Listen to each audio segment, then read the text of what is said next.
Well, hello, friends, and welcome to the Color of Money podcast. I am Julia Lachey, joined with my co-hosts, Emrick Peace and Daniel Dixon. And today we have a very special guest for us. His name is John Clidy. So let me tell you a little bit about John Clidy before we jump into today's session, which is going to be about leaving six figures. So John Clidy's been in the business for more than 2 decades. And in the business, I mean in the real estate business. Because initially, he started his career as a detective sergeant with the New Jersey State of Police.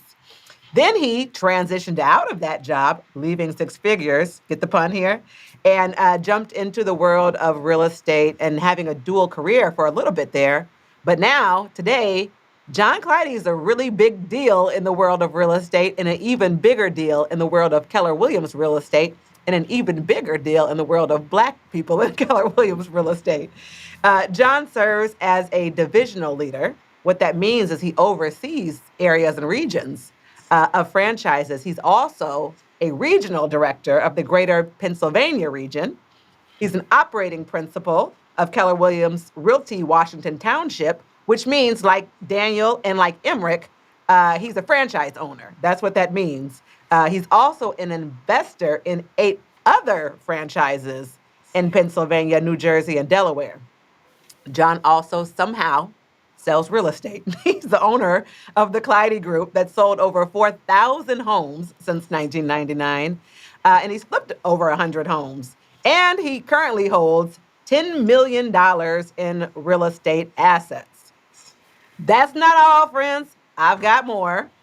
John Clidy is also an author of the book called Leaving Six Figures, which is why we are having this conversation with him today about how to do that to jump into the fabulous world of real estate. John, thanks for being here with us today.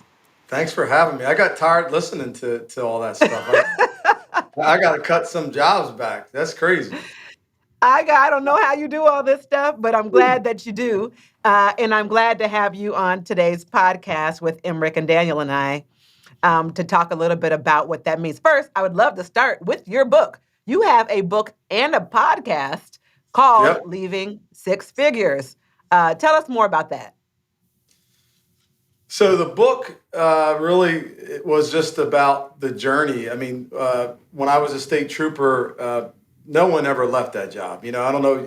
I'm sure you guys, you grow up and you don't leave solid, government jobs. You just hang in there and you retire and you go off to, to vacation land and you go to Florida, right? You do all that stuff, right?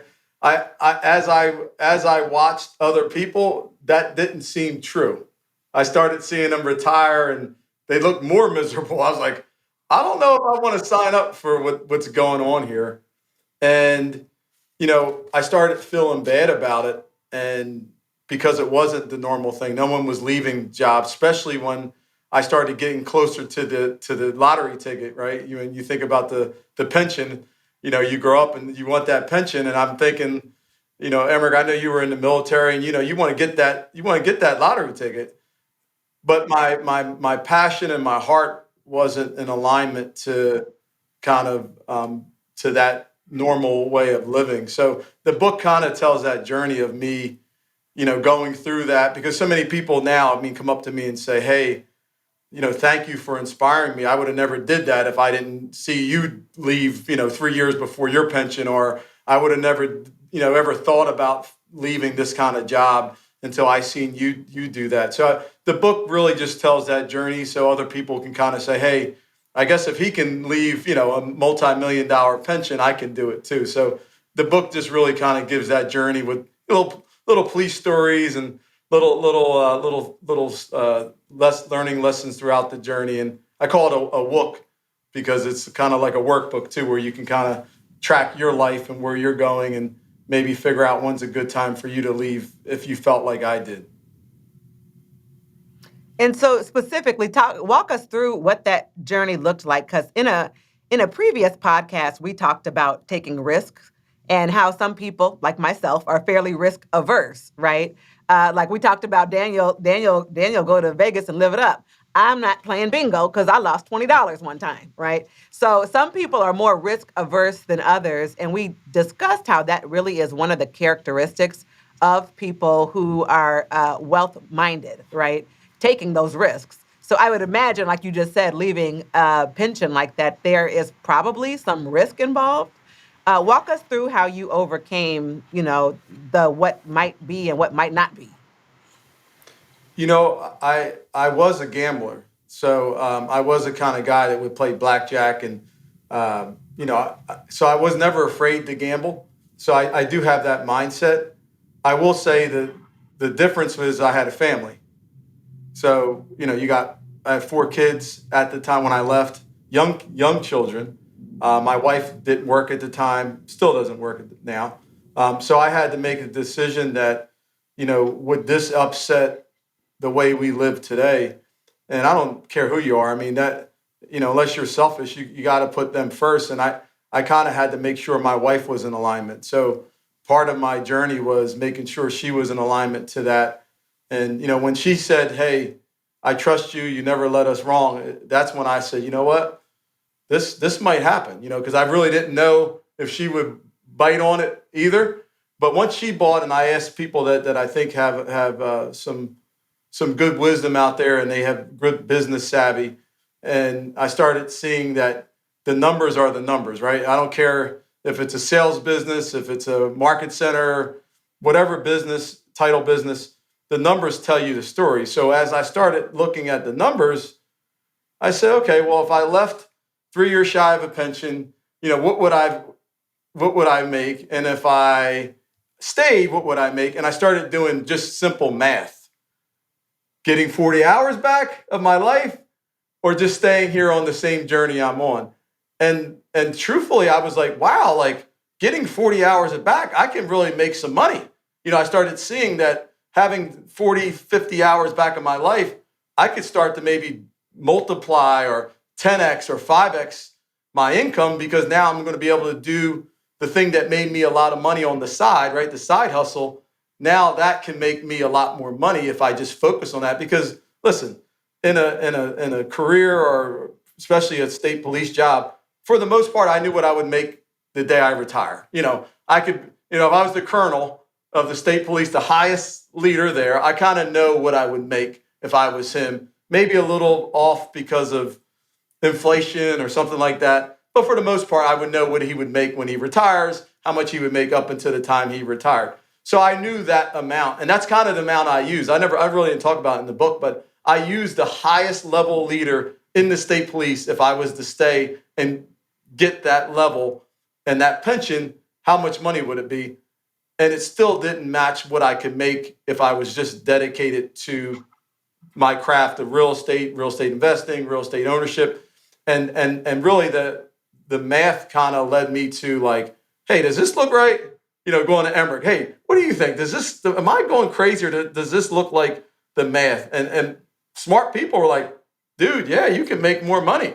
And, the people in that world, they're like, are you nuts? You don't leave a pension. You never leave a pension, right? You don't ever think about it. Like, old school people are like, you stay there that 3 more years. I don't care if they got you locked to a chain and ball. You stay there, right? But business savvy people are like, no. Your numbers are telling me something different. You go and stop being unhappy. Stop driving and hitting the steering wheel, on your drive to work for 2 hours every day there and 2 hours back. Stop doing that. Like, and that's kind of what led me to sit on the couch that one day when I really made the decision, me and my wife. And I said, I think I'm going to do this. And she said, all right, let's do it. And, I went to work and told my supervisor, and he didn't know what to do with me. And he said, you need to go home over the weekend and you need to decide, like, you really are serious about this. And I came back on Monday. I said, I'm serious. He called the guy above him. He didn't even know what to do. He said, no one's ever done this since 1921. They never seen anybody leave 3 years shy without getting fired or they were deceased. So they kind of took a week to tell me what the heck to even do. Like, no one knew what to do with me. Like, what do you do with his gun? What do what happens to his pension? Like, does he get anything from it? So they kind of had to do like all that work to figure out what they would do with me. And how does someone resign that didn't do it like, forcibly resign? I did it, and, voluntarily resign, which is not normal for that. So that was the game changer for them, because now, I've heard since then a lot of people, they call it the Clidy rule, right? You go in and tell them I'm doing a Clidy, and there you go. Now, John, one of the things you said that I thought was interesting is you mentioned real estate was a side hustle for you. And so for a lot of people owning the market center and seeing agents come and go, everybody has a job for the most part. And taking the jump to go full time in the commission only type of world, would you recommend people stopping and starting up, or would you recommend having the side hustle, getting familiar with how to do this real estate thing before they make a transition for their family?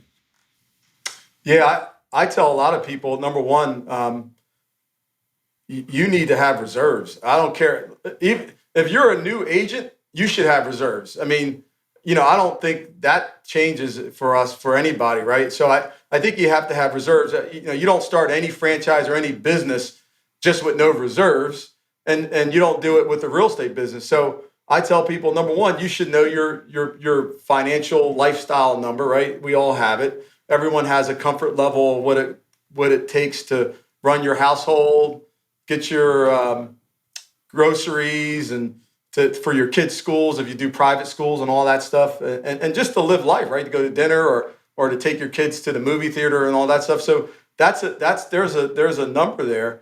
And then you guys know this too, because then the excess would be what, after reserves, would be what you can invest with.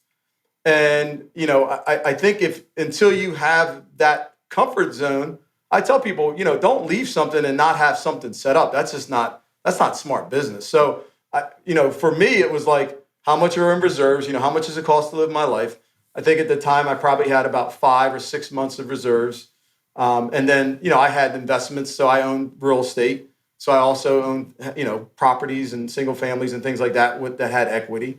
So I set myself up, I just left cold turkey. I was set up somewhat, not as good as I would like, but I was set up enough where I knew that my family wasn't in harm's way if I made that move. And I think that, Daniel, to answer your question is, you got to make sure you don't put you or your family in harm's way, especially now, right? I mean, this is such a, uncertain market with all kinds of twists and turns in your rates. So you want to be smart. So I tell people all the time, like, my journey might not be yours. So you need to feel comfortable. You need to talk to friends. Some people need to talk to God, to talk to everybody and make sure it feels right before you start making a decision like that. But once it feels right, don't let that get in your way, right? You got to say, all right, the money's out, cut, and then you go on to the next thing. And then once you get the fear out, all right, the fear is out, cut, go on to the next thing. Ask the spouse, cut. And as I started the check marks, I was like, all right, now it's on me now. Like I got everything. The path is clear for me to do this. Now it's on me to make the decision. And that decision was the day I told my supervisor. It was like a lift, like the outer body, like I told somebody that, like I said it, to the world, even though my wife and close people, but I never told the police. So once I told them, I knew it was time, because it felt like someone came out of my body, and I was like a new person that day, because I came back Monday early as you can get, waiting for that guy to walk through the door to tell him, hey, I'm out, brother. That's interesting, John, because I found myself in that same situation, and I didn't do it at the same time. I was at about 14. I had about 6 years left. I apologize. 6 years left in the military, in the Air Force, and I had an option. And folks, they said maybe you should stay. I didn't have this. I didn't have the same upside at the time, and it did get to a point as I got closer to retirement. I was ready to go the same way.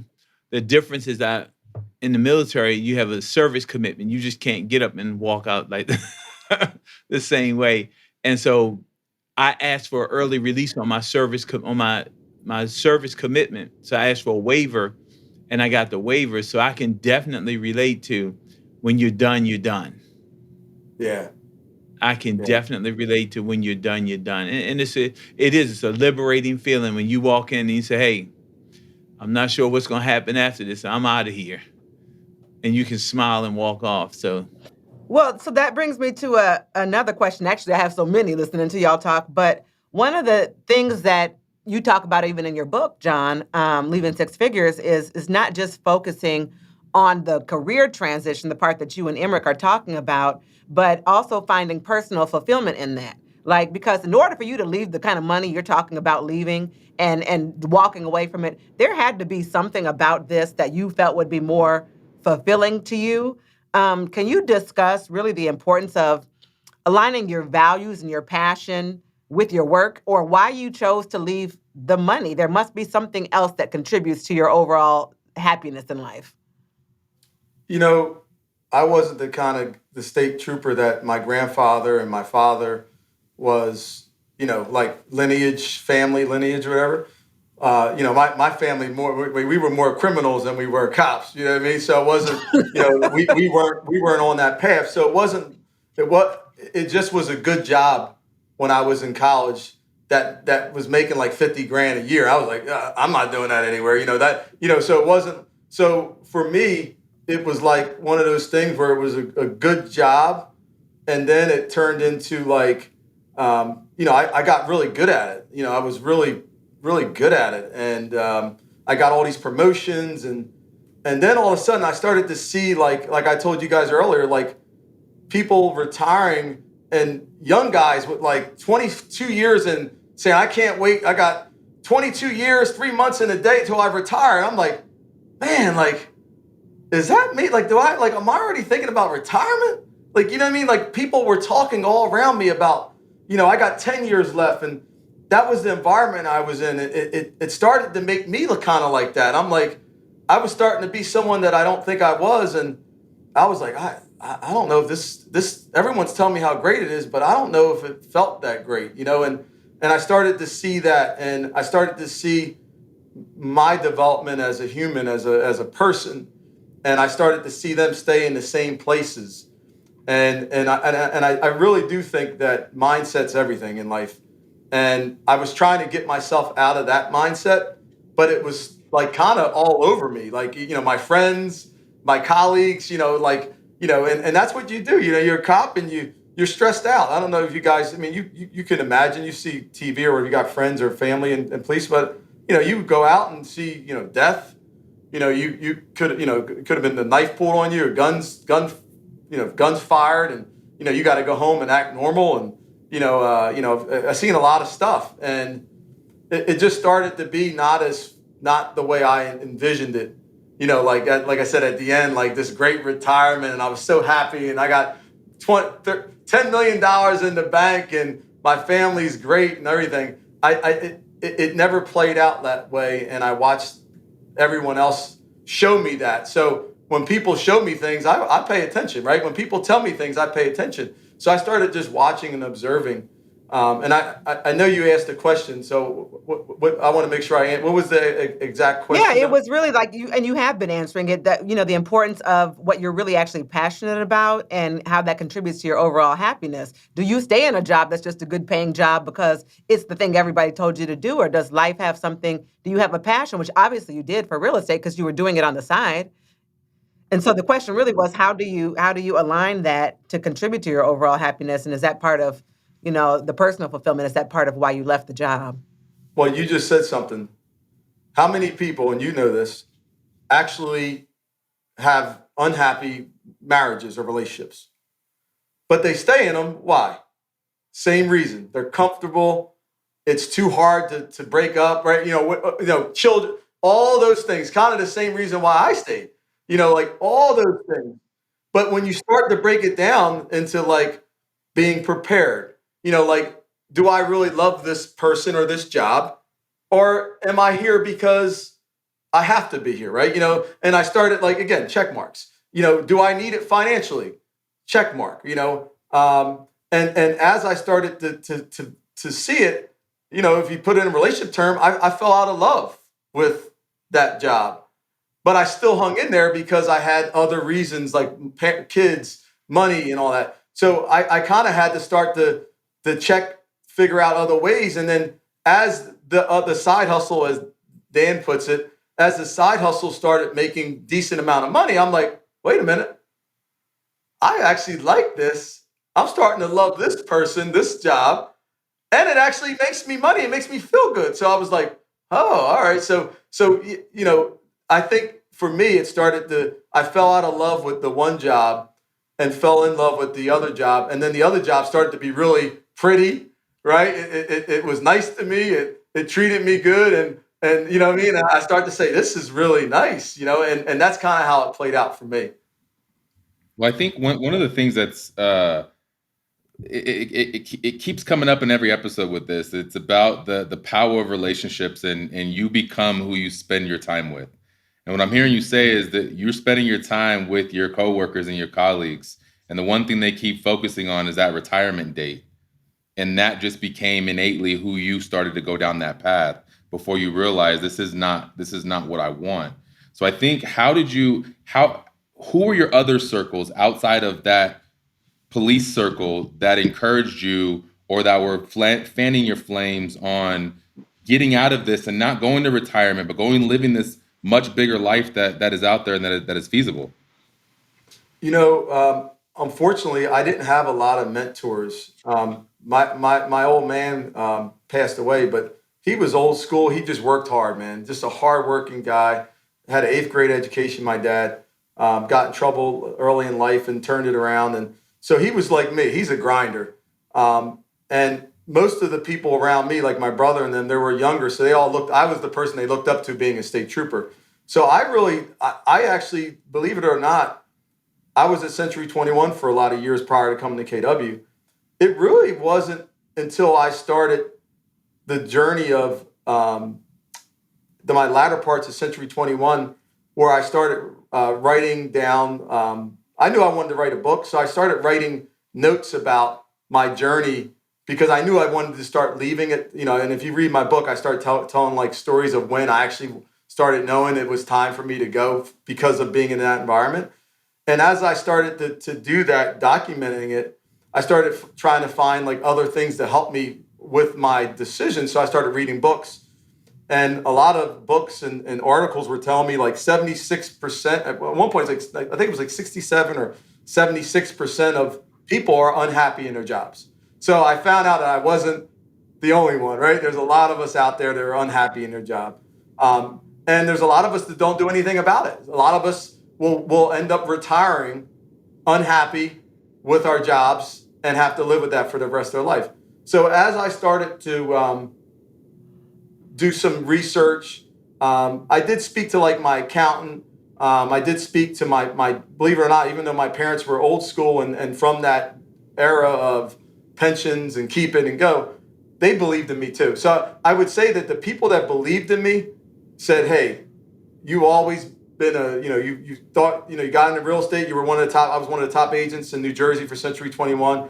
I think I was like number one for a couple of years in a row in units. And one year I was close in volume, and I was in like a little a very, very small average sale price market where I was from. So, but I just did a lot of units. So I had success outside of the state police. So I started seeing that success. I started seeing my business savvy come out. I was around some realtors that were successful that kind of like, man, I couldn't imagine if you did this full time, what you could do in this business. So I kind of listened to them, but I didn't really have any I didn't have like an Emmerich where I can go and, I didn't have anybody in my circles because, I was from a very average, hardworking town where everybody worked 2 or 3 jobs.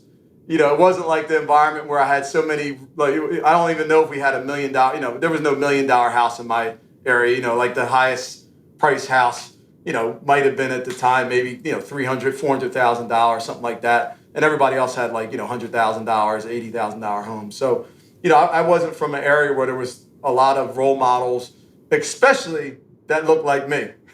I would say, I don't think there was any that looked like me. So there wasn't a lot of people to go to. And Dan, I know you've said this a lot too, even in our world where there wasn't a lot of people. I didn't have a lot of people. So I had to read books, and I had to just kind of talk to the people that I trusted, that knew me, and made sure I wasn't doing something that was silly. Well, one thing that I've noticed that you've been mentioning is the positive relationships that you've had. You mentioned how supportive your wife was, and were, focused on your family, and you had parents that were supportive of it. When I used to coach new agents, a lot of them didn't have people that were rooting for this.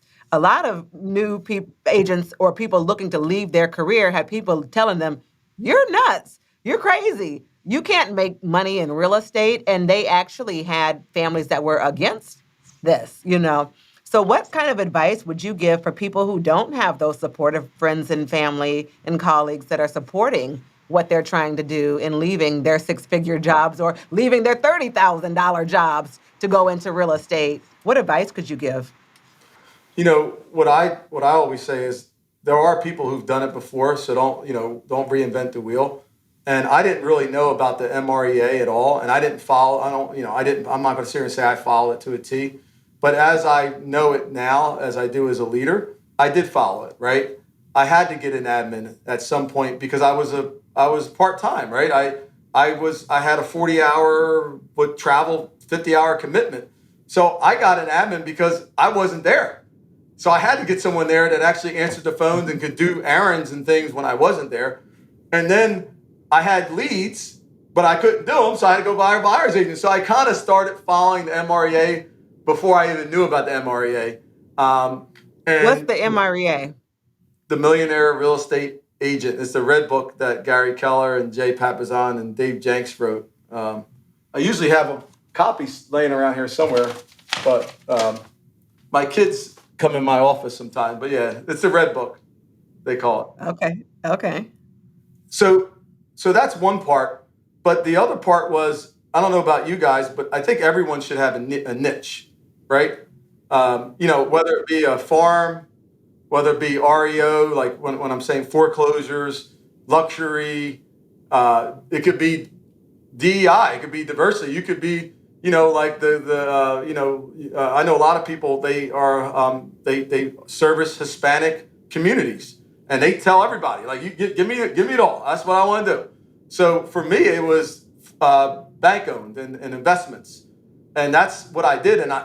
And the reason why I even really took off was back in the early 2000s. No one wanted to go in Camden, New Jersey. It was the most dangerous city in America. I think 2 or 3 years in a row. No one wanted to go there. Where the point where agents would give me listings. I mean, they don't want referrals. They would just give them to me. I was like, this is crazy, But they were giving me, at one point, I had like 200 listings in Camden. And I don't think I need to tell you guys what happened in 2002, 3, 4, 5, right? The market went like this, and I had all those listings. And then before you know it, I did a good job with those $10,000, $20,000 homes. Now what happens? They give you your primary home. And they trusted me with their primaries, and I get relationships, and then we start investing, and I start investing, and then you can kind of see how that goes. And then I got too many leads to handle. I had to get another buyer's agent, and then I get too much going on, and I had to get another admin, right? I get another half a part-time admin for my admin, and that's kind of how the Clidy Group actually grew. But we grew from really, we used to mess up everybody's average sale price. When every market I went to, or age like Century 21, they Oh, had you the were one of lowest sale price those. to me. I know that guy. I know that guy well. Yeah. Right? And then I went to Keller Williams, and same thing. I messed them up too until I actually got more into leadership and stopped selling real estate. But I didn't care because, to be honest with you, and I know you guys are the same way, I treated the $10,000 customer like I did the $1 million customer.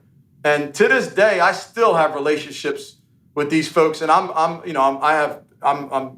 still own the team and everything, but I'm not day to day. I have people that lead those companies. So, but we still have the same values, and they have to have the same values. Where we take any listing, any land, we take it all, and we let our people know that there's no listing or no buyer too bad for us, and that's how my business took off, because I was like that. So in your book, John, and throughout your podcast too, you have guests just like we have you on here as a guest, and they share stories of how they've left their jobs and left six figures to come in to the real estate world, like Matt Teeter left being an attorney to be a $1 million coach, right? What's one of your favorite stories? Is there a particular person that you've interviewed that's most inspiring or memorable of somebody who has actually found fulfillment and success after leaving their six-figure career? I've got so many good stories. I just interviewed a guy, Garrett Wigg, who was a Miami cop that left 3 years shy of his pension. He's making like close to $100,000 a year doing dog training, via Zoom, and across the country. And, he was a generational cop, meaning grandpa was a cop, dad was a cop, he was a cop. So he had that. So, it wasn't easy for him to leave if you think about that. So watching his journey, but really it was similar, the patterns emerge in all of us. Matt, Garrett, Keith James, you guys know, I'm sure we all have similar patterns, and everyone for the most part was patient on their side hustle, meaning that they allowed the side hustle to do what it does. And once it started to make enough where they thought it was time to make that switch, they've done it, right? And I think that's preparation's everything. Garrett and those folks they were prepared, they had the right mindset. But I will tell you, there's actually my neighbor here. His name is Tim Fraley. He's a real reserved and whatever, very successful guy, and started like in his garage. And I still see him. If you guys ever heard of the Mixed Chicks hair products? Mm-hmm. Yeah, well, he does. So he's No, I'm pretty sure the listening audience cannot see Daniel or Emmerich. So I don't know that they're familiar with Mixed Chicks hair products because they do not have hair. Dan is a mixed parents, race, right? Black and white. I am as well. So there's a hair product that is for mixed children, right? Our hair, it's not white, it's not black, and it does all kinds of stuff, and not everything works. So he figured out a solution. He partnered with them, and that makes millions of dollars a year. But he promotes and supports those products around beauty, and he's done it for years. And the guy he's actually one of the he was like Forbes, one of the top Florida startups years ago, and he's his profit margins are insane, and he continues to go off. But he had a great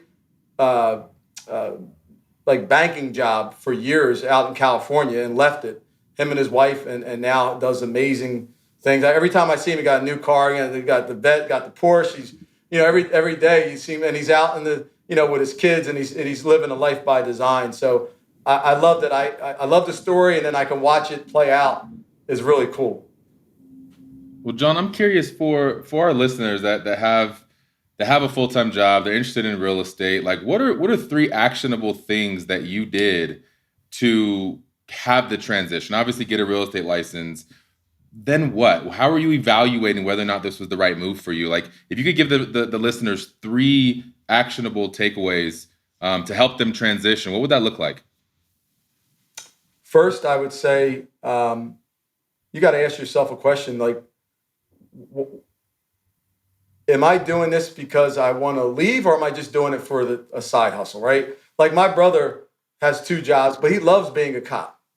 So he's fine with the side hustle. So I think, there's a difference between me wanting to leave, hence leaving 6 figures, and me wanting just more money. So I think you got to determine what that is for you. And then how much is that, right? What do I need to, like everyone has a goal, and I need to make $50,000 more, right? I know you guys are probably like me. There's no number. It might be an annual number. I want to reach, another $2 million of passive income or whatever that is. You might have that number. Am I in a position at what I'm doing right now to achieve that? And the answer for me at the state police was no.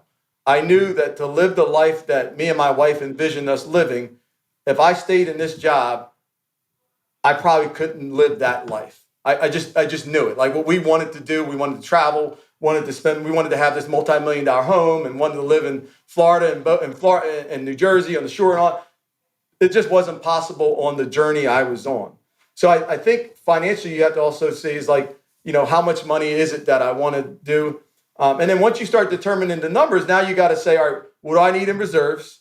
So I started, finding out what my lifestyle number was. And the thing someone taught me that I did that any listener should do is I budget, 30 days, I track every penny my family spent, my kids, my wife, and me. I did this like 12 years ago.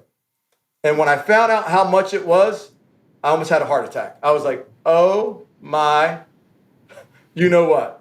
It cost me this much money to just break even?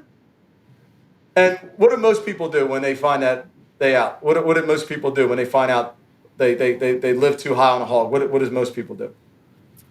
Go figure out how to get some more money. That's exactly right. And Gary teaches us, right? A lot of people teach us that. I was the opposite. Teachers what? I didn't hear either one of them say. They was talking over each other. What y'all say? What do people do? I said from one perspective, figure out how to get more money. And then Daniel. And what you say, Daniel? You said the right answer. Figure out how to cut expenses. Oh, Daniel said the right answer. Oh. Most people, that's what they say, right? That's the smart thing to do, like go cut expenses. However, I don't know about you guys. I like the life that I was living, right? I like going to dinner when I want. I like going to Starbucks whenever the heck I want.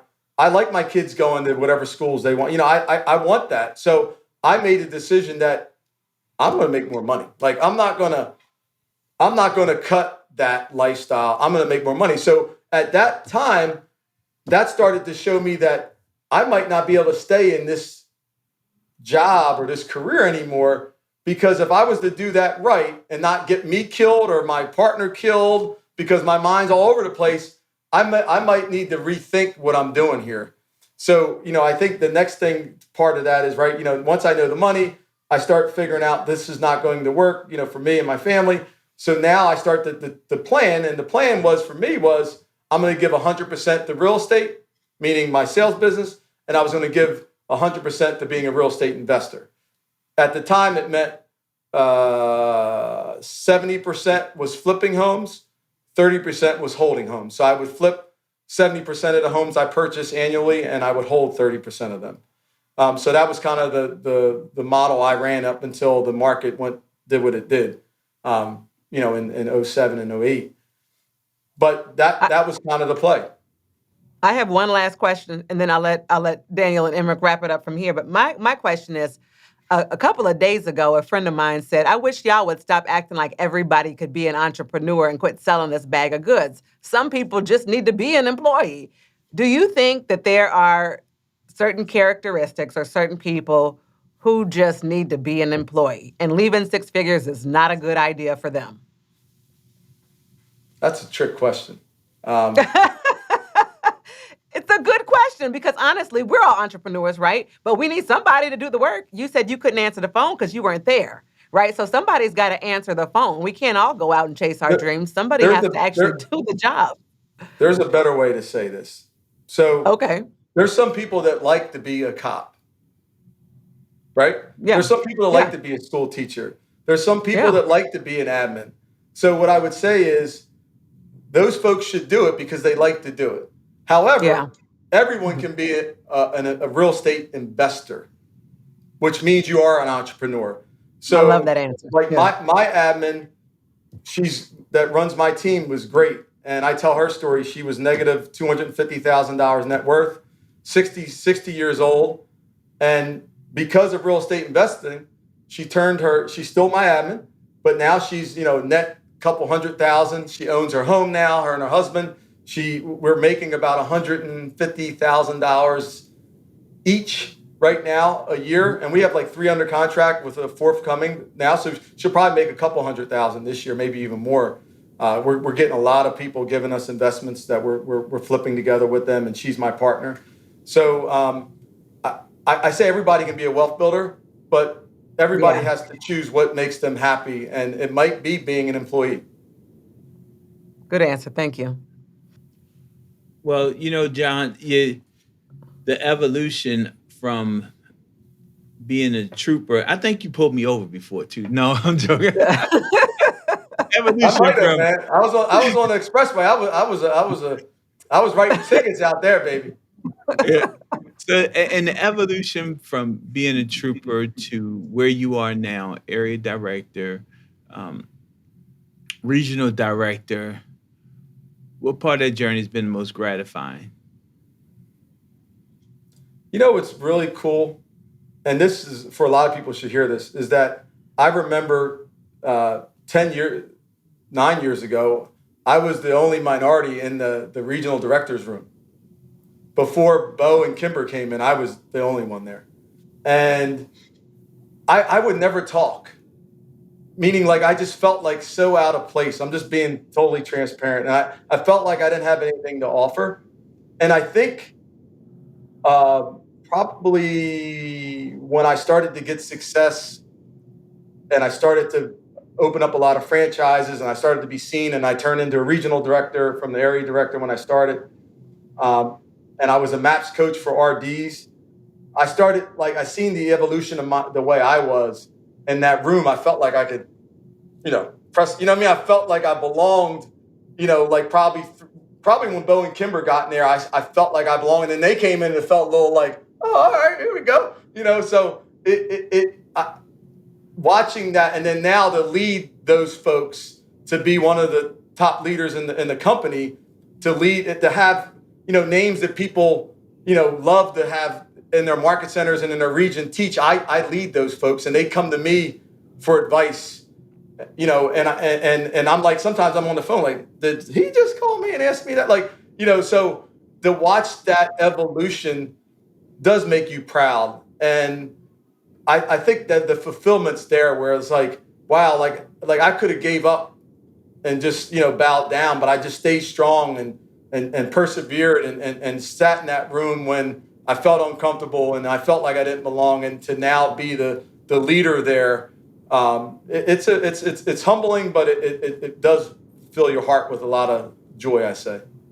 So as we wrap up, John, I think that we're on a mission to help the conversation around wealth building and around entrepreneurship and things like that. And I love how you talked about being an investor is being an entrepreneur. But also what I'm hearing is wealth building you have to get out of the normal W-2 capped income to be able to allow yourself the ability to then go grow wealth and live a bigger life.